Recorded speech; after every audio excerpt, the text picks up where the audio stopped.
I'm Jeff Winter from Studio Cycles. This is a 411 on buying a used Star Trac Spinner Elite. This is a current generation Star Trac Spinner Elite.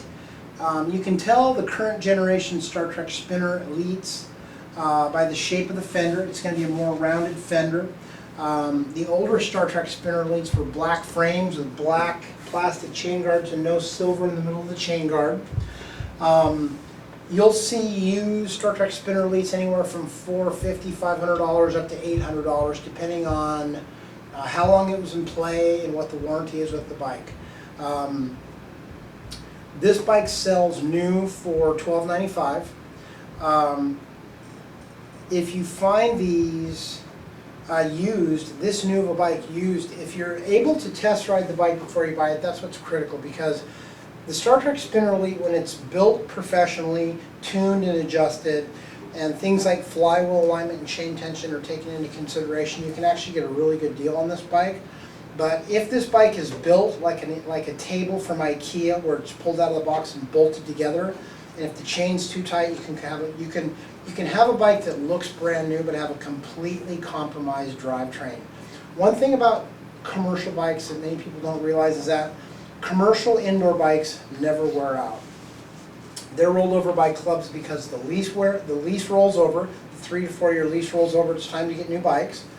Or the bikes start to look horrible because they're not taken care of and kept clean and they start to rust. And or the incidental parts internal to the bike start to wear out. So you could buy a 10-year-old Schwinn Spinner Pro, and if it's been completely torn apart and rebuilt from the inside out, it's safe because you have a brand new bike on the inside. The Star Trac Spinner Elite also has smart release, which is a clutch system.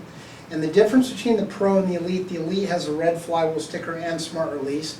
What smart release is as you're pedaling, if you stop pedaling, the flywheel will come to a stop independently of the drivetrain. I've heard it called a coasting feature at freewheels. It wasn't built to coast, and it wasn't built to freewheel. It's built so that if someone walks into a class and the instructor ignores them, and they've been on a bike before, and they climb on the bike and they engage the drivetrain, and they think this is great, and then they stop pedaling on a normal fixed gear like a Pro, an NXT, a Schwinn Evolution.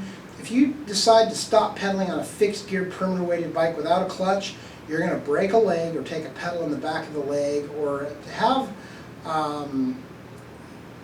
anything from a minor injury to a major injury. Smart release allows the rider to stop pedaling, and the flywheel will come to a stop rather quickly because it has a clutch system, i.e. the smart release on the flywheel. Typically the cost difference between a Pro and an Elite is about $200 on a brand new in-the-box retail level. For more helpful bike buyer aid videos, check us out at studiocycles.com.